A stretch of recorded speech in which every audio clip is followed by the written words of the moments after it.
capítulo 21. Haverá falsos cristos e falsos profetas. Item 6. Não acrediteis em todos os espíritos. Meus bem-amados, não acrediteis em todos os espíritos. Vede primeiro se os espíritos são de Deus, porque muitos falsos profetas se têm levantado no mundo. João, primeira epístola.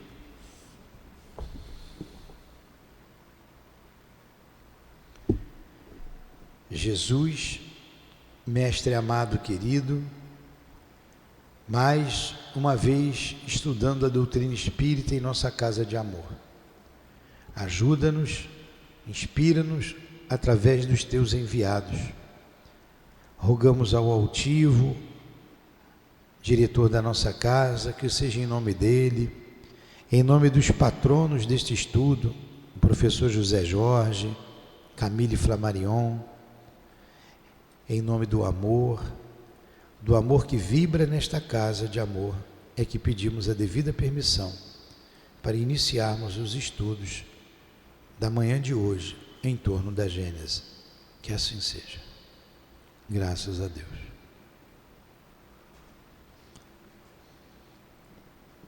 Então vamos lá.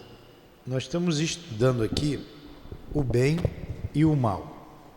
Estamos dando continuidade ao estudo do bem e do mal. Vimos semana passada a questão do instinto e agora a destruição dos seres vivos uns pelos outros.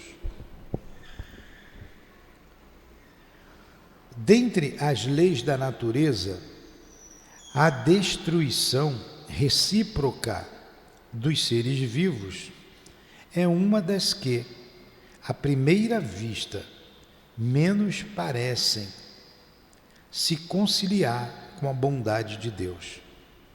Pergunta-se por que Deus criou neles a necessidade de se destruírem mutuamente para se alimentarem à custa uns dos outros. Realmente, né?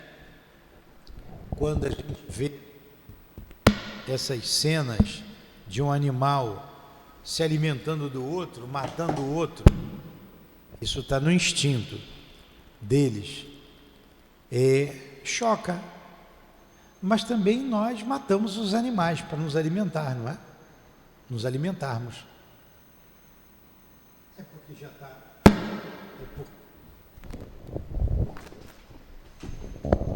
Esse microfone aqui, vamos lá. É porque a gente já cozinhou, já está morto o animal, mas quem vê uma cena no matadouro, por exemplo, se choca. É cruel. Então vamos lá. Aí ele coloca aqui: dentre as leis da natureza, a destruição recíproca dos seres vivos é uma das que, à primeira vista, menos parecem se conciliar com a bondade de Deus. Pergunta-se, por que Deus criou neles a necessidade de se destruírem mutuamente, para se alimentarem à custa uns dos outros? É uma boa colocação, né? Para aquele que só vê a matéria, que limita a sua visão à vida presente, isto parecerá, com efeito, uma imperfeição na obra divina. Daí a conclusão a que chegam os incrédulos. Deus, sendo perfeito, Deus não existe. Deus não sendo perfeito, Deus não existe. Vou ler tudo novamente. Para aquele que só vê a matéria, que limita a sua visão à vida presente, isso parecerá, com efeito, uma imperfeição na obra divina. Daí a conclusão a que chegam os incrédulos. Deus não sendo perfeito, Deus não existe. É que eles julgam a perfeição de Deus sob seu ponto de vista, medem a sabedoria divina pela sua própria opinião e pensam que Deus não poderia fazer coisa melhor do que eles mesmos fariam. Em consequência da sua estreita visão, que não lhes permite apreciar o conjunto, não compreendem que um bem real possa sair um mal aparente. Só o conhecimento do princípio espiritual, considerado em sua verdadeira essência, e o da grande lei da unidade, que constitui a harmonia da criação, pode dar ao homem a solução desse mistério e mostrar-lhe a sabedoria providencial e a harmonia precisamente onde ele apenas vê uma anomalia e uma contradição.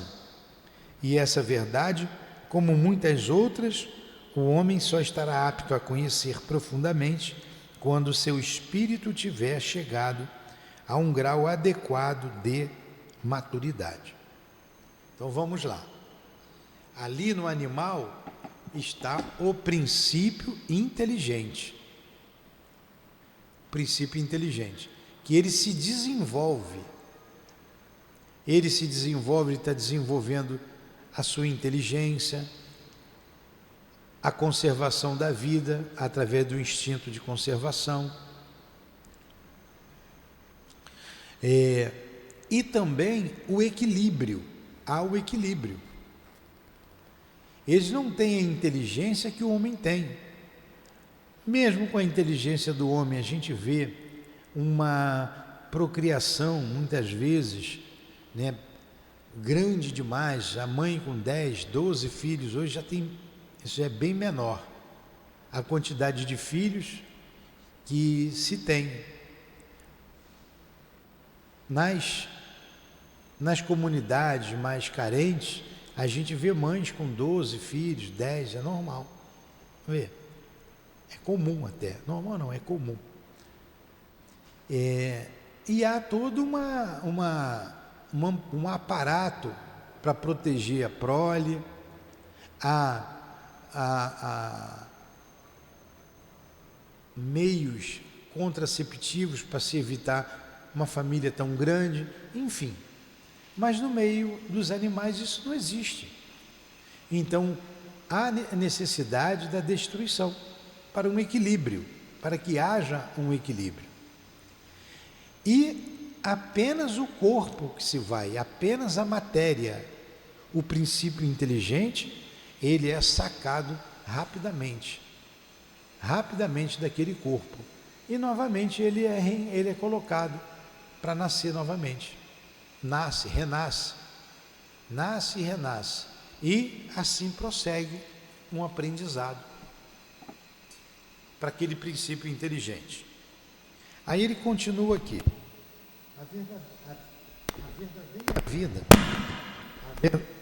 A verdadeira vida, tanto...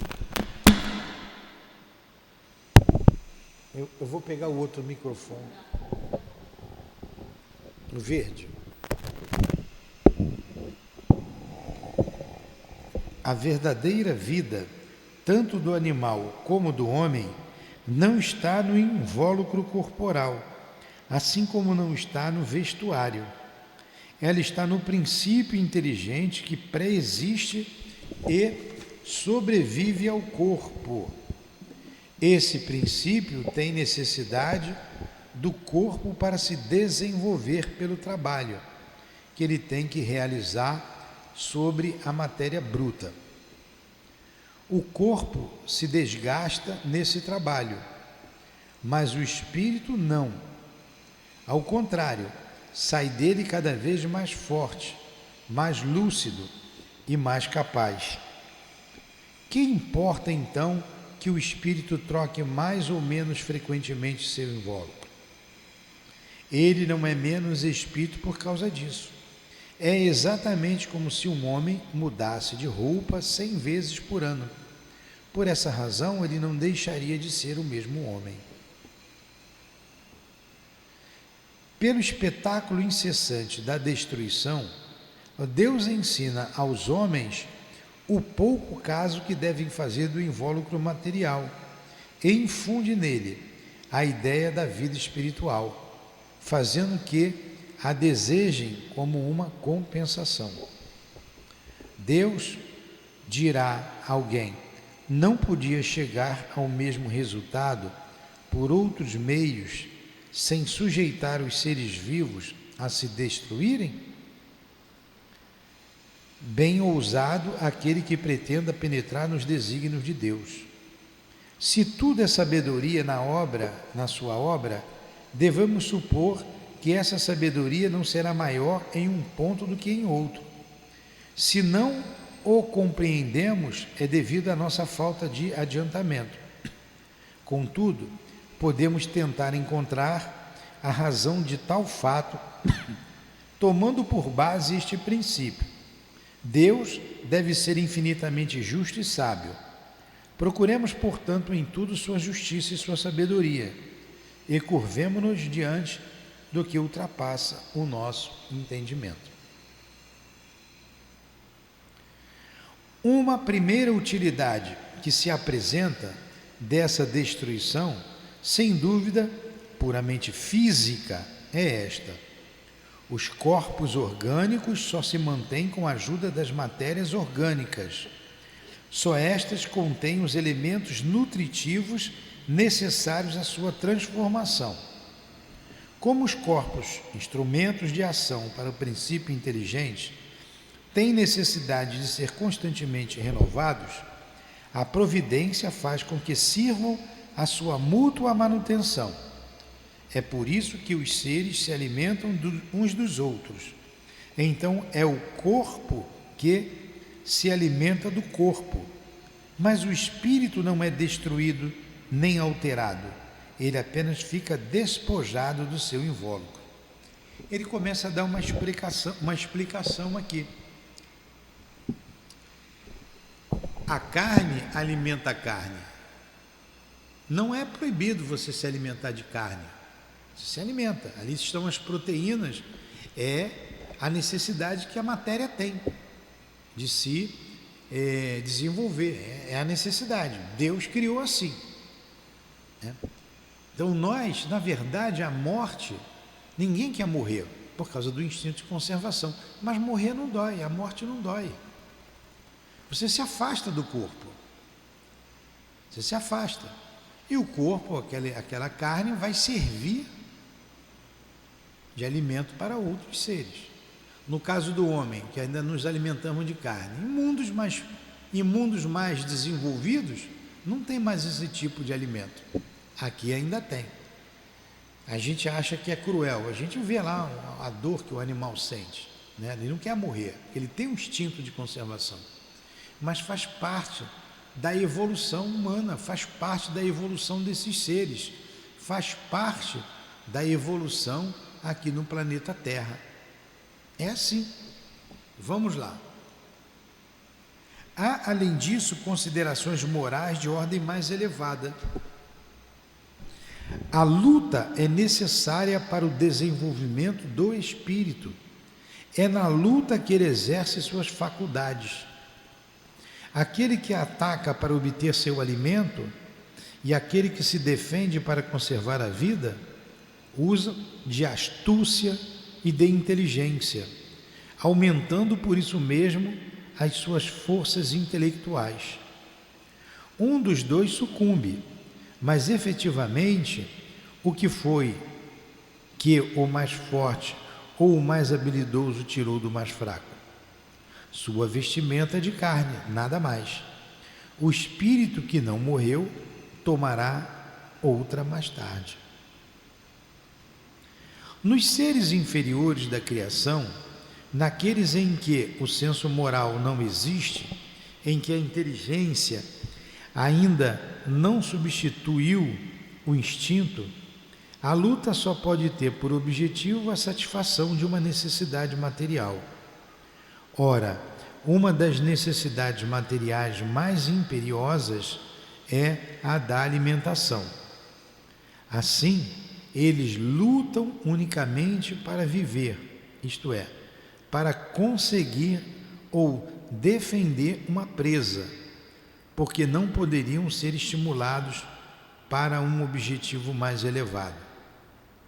É nesse primeiro período que a alma se elabora e se ensaia para a vida. Quando ela alcança o grau de maturidade necessária para a sua transformação, recebe de Deus novas faculdades. O livre-arbítrio e o senso moral, em uma palavra, a centelha divina, que dão um novo rumo aos seus pensamentos, dotando-a de novas aptidões e novas percepções. Então o ser ali, ele está desenvolvendo, como ele colocou, a sua inteligência, a sua astúcia, vai amadurecendo, até que ele vai deixando um ser mais atrasado para um ser mais desenvolvido. Por exemplo, é inegável a inteligência de um cachorro em relação, muito mais desenvolvida, em relação à inteligência de uma minhoca. Os dois são seres vivos. Então, olha, o princípio inteligente que anima uma minhoca é diferente do princípio inteligente que anima um cachorro. Como que se dá essa passagem de um ser para outro? A gente não sabe. A gente não sabe. Como é que isso se processa? A gente não sabe. Como se processa a vinda do princípio inteligente? Em que momento ele está preparado para ingressar no reino nominal? A gente também não sabe. A gente não sabe muita coisa. Muita coisa. Eu estava vendo uma reportagem esses dias, essa semana, que se conhece mais do terreno de Marte e da Lua do que se conhece do fundo dos oceanos. Não se sabe nem 5% do que contém no fundo dos oceanos. Eu fiquei espantado em saber disso. Então, quanta coisa nós ignoramos ainda. E são quilômetros e quilômetros, centenas, milhares de quilômetros de profundidade. E o homem não foi até lá ainda. Não foi, ele não sabe. Então tem muita coisa que está aqui e que nós não sabemos. Quiçá os mistérios de Deus. Mistérios para nós. Até quanto tempo ficou a questão do milagre em nossas vidas, achando que Jesus fazia milagre, que Deus faz milagre? À medida que a inteligência se desenvolveu, vimos que Deus não faz milagre nenhum. Está tudo dentro da lei da natureza.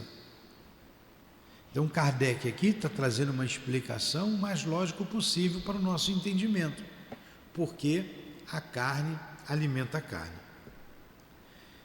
Porém, as novas faculdades morais com que foi dotada só se desenvolvem gradualmente, porque nada é brusco na natureza.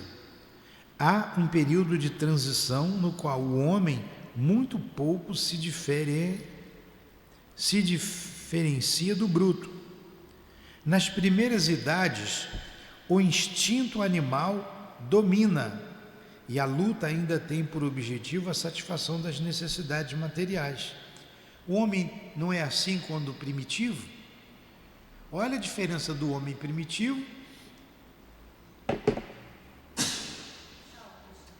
Aquela poeira ali fora. Obrigado. Para o homem de hoje. Olha a diferença do homem de hoje para o homem angélico, para Jesus Cristo. A diferença é imensa. Nós somos projetos de anjo. Vamos nos desenvolvendo através dos milênios, como chegamos até aqui. Lutando, morrendo, renascendo, nos despojando de corpos, e assim vamos fazendo tantas vezes quantas forem necessárias para o nosso crescimento espiritual. O espírito é que é tudo. Mais tarde, o instinto animal e o sentimento moral se equilibram. O homem, então, luta não mais para se alimentar, mas para satisfazer a sua ambição, seu orgulho e a sua necessidade de dominar. Para isso, ele ainda precisa destruir. Mas à medida que o senso moral prevalece, a sensibilidade se desenvolve, a necessidade de destruir diminui e acaba mesmo por desaparecer, tornando-se odiosa. O homem tem horror ao sangue, como já acontece com muita gente, deixando de se alimentar, buscando a proteína em outros tipos de alimentação. Até que um dia não teremos mais a morte de animais para a sobrevivência humana. É um processo. Isso é um processo.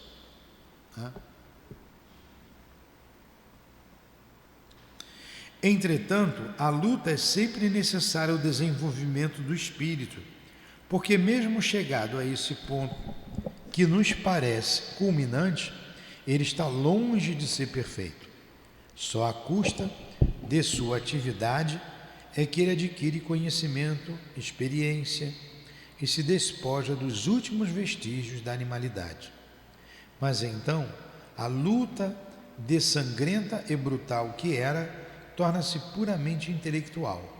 O homem luta contra dificuldades e não mais contra os seus semelhantes. Porque, na verdade, há uma luta muito grande, né, para sobreviver, né? A vida é de luta, a vida não é fácil, não é simples. Então, sofre o animal, sofre o homem, e a gente aprende com o sofrimento, a gente aprende com a dor. A dor é um instrumento que Deus coloca nas nossas mãos, nas nossas vidas, para o nosso progresso. Para o nosso progresso. Você quer falar alguma coisa?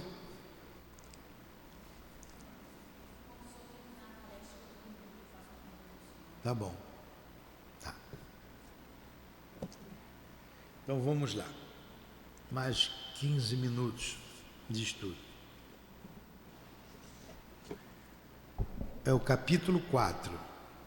O papel da Gênese, o papel da ciência na Gênese. A Gênese é o princípio de tudo, né? Começo de tudo, isso que é Gênese. 1. A história da origem de que quase todos os povos antigos se confunde com a história das suas religiões é por isso que seus primeiros livros foram livros religiosos. E como todas as religiões se ligam ao princípio das coisas, que é também o da humanidade, elas deram sobre a formação e a organização do universo explicações de acordo com o grau de conhecimentos da época e dos seus fundadores. Daí resultou que os primeiros livros sagrados foram ao mesmo tempo os primeiros livros científicos, como foram também, durante muito tempo, o único código das leis civis. A religião era então um freio poderoso para os se governar. Os povos se curvavam facilmente sob as potências invisíveis, em nome das quais eram subjugados e das quais os governantes diziam ter seu poder, quando não se consideravam iguais a essas mesmas potências. Para dar mais força à religião, era preciso apresentá-la como absoluta, infalível e imutável, sem o que ela teria perdido sua ascendência sobre seres quase brutos, apenas nascendo para a razão. Não era preciso que ela pudesse ser discutida, não mais que as ordens de um soberano. Daí o princípio da fé cega e da obediência passiva que tinham assim na origem, sua razão de ser e sua utilidade. A veneração que se tinha pelos livros sagrados, quase sempre considerados como descendidos do céu ou inspirados pela divindade, impedia, por outro lado, todo o exame. As primeiras teorias sobre o sistema do mundo deviam estar maculadas por erros grosseiros, porque nas eras primitivas os meios de observação eram necessariamente muito imperfeitos. Porém, mesmo que esses meios fossem tão aperfeiçoados como os de hoje, os homens não teriam sabido se servir deles. Aliás, esses meios são exatamente o resultado do desenvolvimento da inteligência e do consequente conhecimento das leis da natureza. À medida que o homem avançou no conhecimento dessas leis, ele penetrou nos mistérios da criação e retificou as ideias que havia formado sobre a origem das coisas. Da mesma maneira que, para compreender e definir o movimento correlativo dos ponteiros de um relógio, é preciso conhecer as leis que presidem o seu mecanismo, avaliar a natureza dos materiais, calcular a magnitude das forças envolvidas. Para compreender o mecanismo do universo, é preciso conhecer as leis que regem todas as forças postas em ação nesse vasto conjunto. Não tem jeito, eu tenho que ler. O homem foi impotente para resolver o problema da criação, até o momento em que a solução lhe foi dada pela ciência. Foi preciso que a astronomia lhe abrisse as portas do espaço infinito e lhe permitisse nele mergulhar o seu olhar, que ele, pelo poder do cálculo, ele pudesse determinar com uma precisão rigorosa o movimento, a posição, o volume, a natureza e o papel dos corpos celestes. Que a física lhe revelasse as leis da gravitação, do calor, da luz e da eletricidade. A influência desses agentes sobre a natureza inteira e a causa de inumeráveis fenômenos que daí decorrem. Que a química lhe ensinasse as transformações da matéria e a mineralogia, as matérias que formam a crosta do globo terrestre.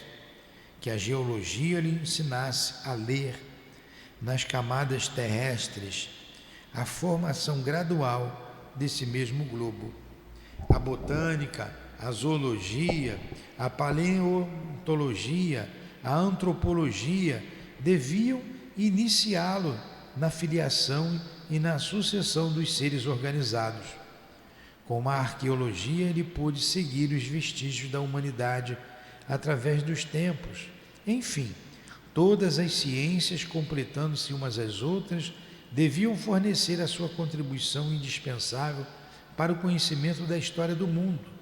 Na falta dessas ciências, o homem só tinha como guia suas primeiras hipóteses. Então, o que eu estou lendo aqui?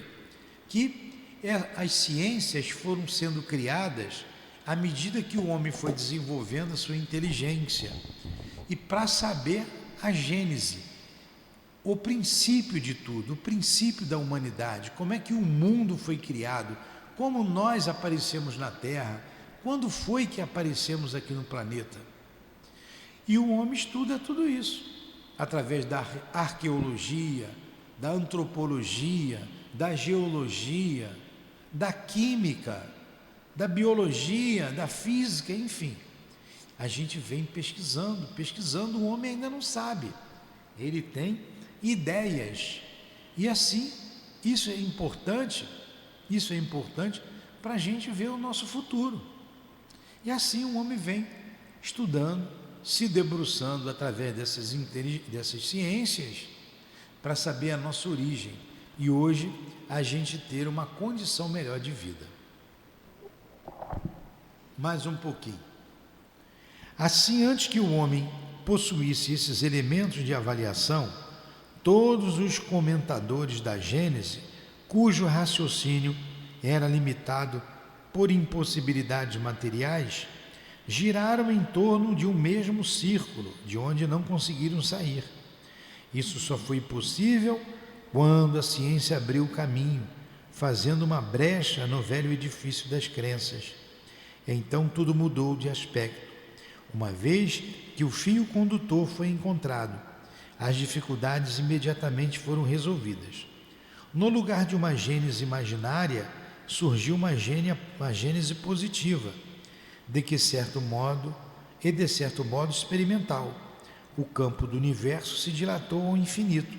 Viu-se a Terra e os astros se formarem gradualmente, segundo leis eternas e imutáveis, que atestam bem melhor a grandeza e a sabedoria de Deus, que uma criação miraculosa saída repentinamente do nada, como uma mudança de cenário que se faz diante do espectador por uma súbita ideia da divindade após uma determinada inação. Então, como que a gente começou lendo aqui?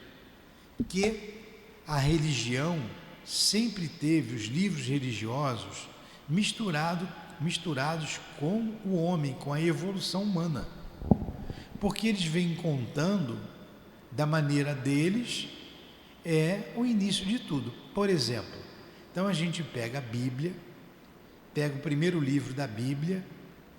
A Bíblia é um conjunto de livros. A Bíblia é um conjunto de livros. Ela é composta do Antigo Testamento e o Novo Testamento.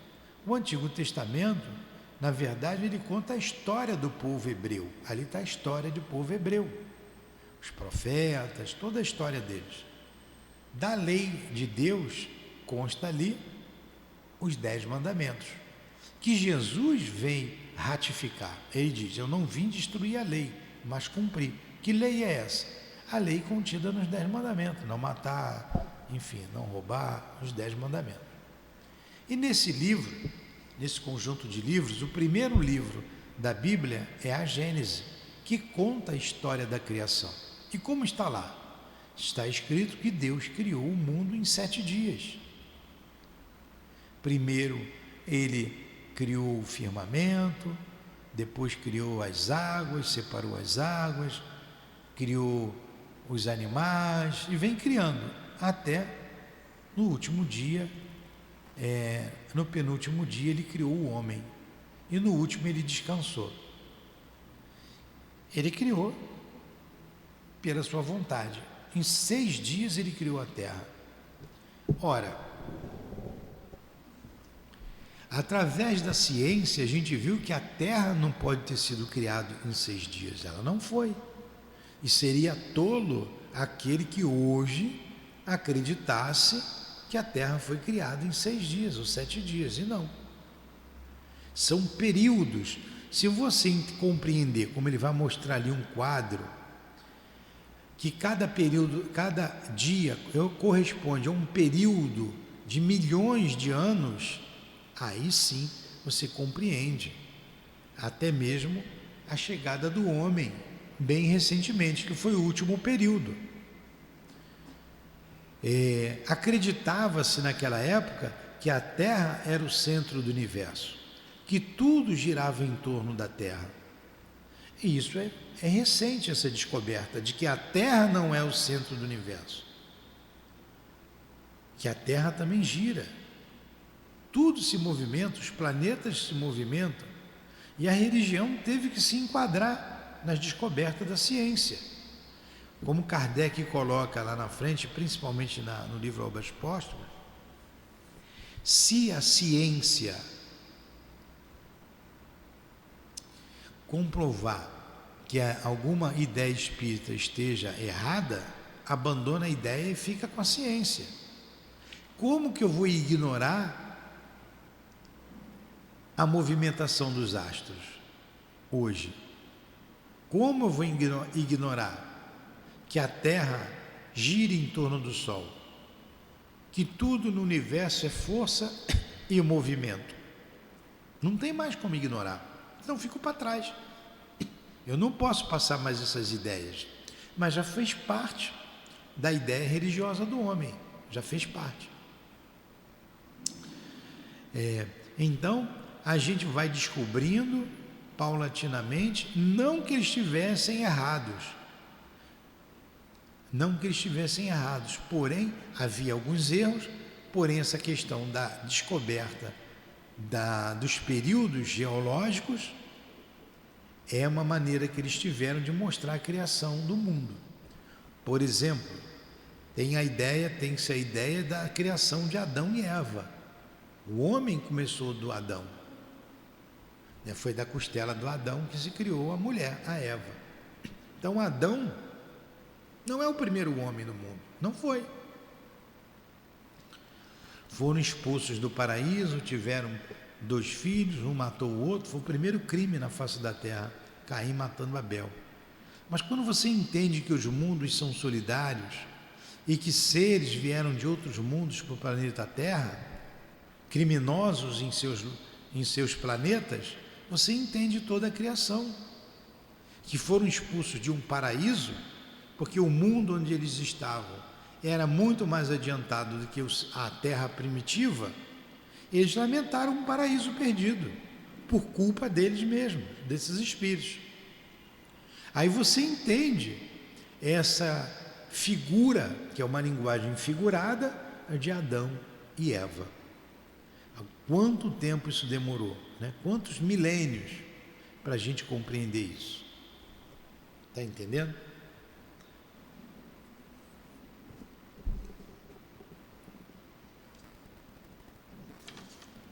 Eu vou ler apenas o número 5. A ciência, do ponto a que chegou neste século, já venceu todas as dificuldades no tocante ao problema da Gênese? Claro que não, né? Seguramente não, mas é incontestável que ela corrigiu definitivamente todos os erros capitais, lançando os fundamentos essenciais da Gênese, baseada em dados irrefutáveis. Os pontos que ainda apresentam alguma controvérsia não passam, a bem dizer, de questões de detalhes, cuja solução, no futuro, qualquer que seja, não prejudicará o conjunto. Aliás, apesar de todos os recursos à sua disposição, tem faltado à ciência até agora um elemento importante, sem o qual a obra jamais poderá ser completa. De todas as gêneses antigas, a que mais se aproxima dos dados científicos modernos, não obstante os erros que essa gênese contém e que hoje são demonstrados até a evidência, é incontestavelmente a de Moisés. Alguns desses erros são, na verdade, mais aparentes do que reais e provêm, seja pela falsa interpretação de certos termos, cujo significado original se perdeu ao longo das traduções, passando de uma língua para outra, ou cuja acepção mudou com os costumes dos povos, seja pela forma alegórica peculiar ao estilo oriental e que foi interpretada ao pé da letra, ao invés de se procurar o seu real significado. Ele falou aqui o que nós tentamos explicar. Eu estou estudando com vocês também e estou aprendendo. A Gênese trazida por Moisés, trazida ali da criação da terra, é a mais próxima. Agora, há os erros de interpretação, como também há os erros de tradução. Por exemplo, a Bíblia foi escrita essa história em hebraico, que é chamado a Septuaginta. Ela foi escrita lá para os 70, ela foi traduzida depois do hebraico para o grego, que é a Septuaginta. Então já traduziu de uma língua para outra. Quando você tem uma tradução, você perde muita coisa. A língua, outra língua tem outros significados, a palavra tem muitos significados. Por exemplo, quando Jesus diz assim: é mais fácil um camelo entrar no buraco de uma agulha do que um rico entrar no reino dos céus. Como é que um camelo, um animal, vai passar no buraco de uma agulha? Se você interpretar isso, todo rico vai para o inferno. Então Deus criou alguém para o inferno. E não é verdade. Quanto rico bom, de bom coração. E a riqueza é uma coisa boa, não é uma coisa ruim. Ela faz um bem para a sociedade. Mas se você interpretar o camelo, o animal, passando na agulha, sendo uma alfândega, que você tinha que tirar todas as coisas que o camelo carregava para pagar imposto, fica entendível que a agulha que ele se refere ali não é uma agulha de costurar, uma linha, que você passa uma linha. E se você interpretar a agulha como uma agulha de costurar, como é que você vai passar o camelo ali? Nunca. Mas camelo pode também significar cabo. Cabo. Aí já fica entendível. Numa agulha de costurar, um cabo. Você vai passar um cabo ali. Olha como as palavras têm significados diferentes, interpretações diferentes. Sabemos que do grego ela foi traduzida para o latim. E quem traduziu para o latim foi São Jerônimo.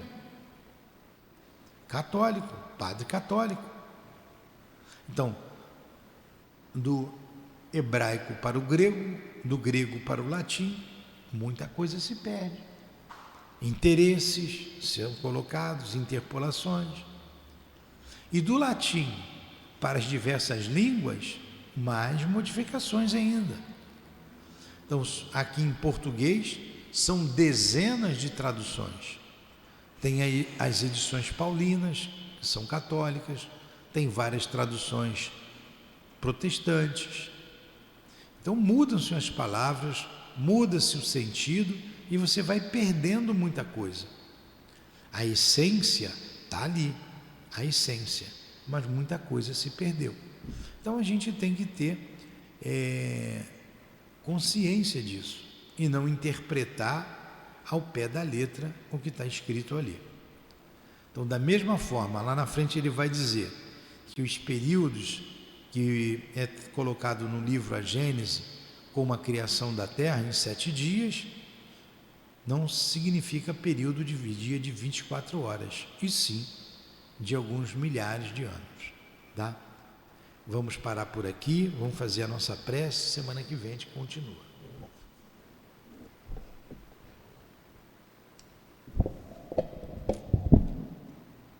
Nós vamos para o número 7.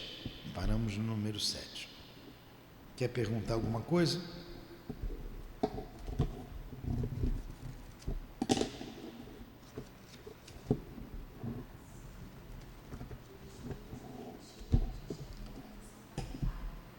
Hã? Estamos.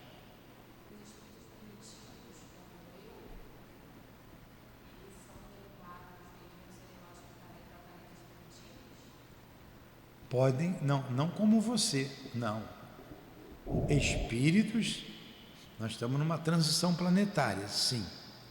Da mesma forma que aconteceu com aqueles espíritos ali, eles contam a história de Adão e Eva como uma transição planetária, já vem ocorrendo da Terra para outros mundos. A Terra está no momento de transição, por isso essas dificuldades todas. Mas somente os espíritos recalcitrantes no erro, no mal. Você não é má. Como é que você sabe que você vai sair do planeta Terra? Não é? Não, depois eu converso com você quando terminar aqui, tá?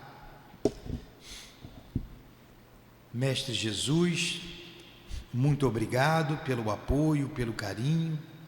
Como agradecemos aos guias da nossa casa, o apoio, o amor de vocês a nos sustentar nesse estudo que não é tão simples, complexo, que é o livro A Gênese.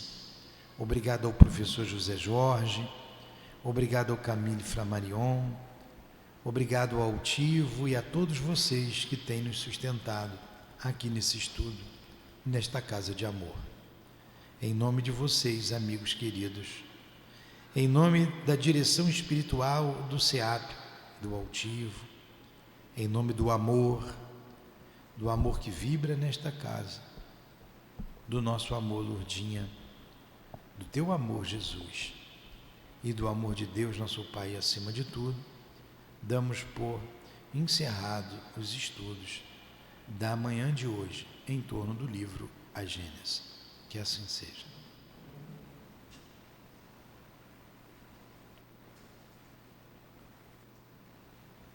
SEAP, Centro Espírita Altivo Panfiro. Uma casa de amor.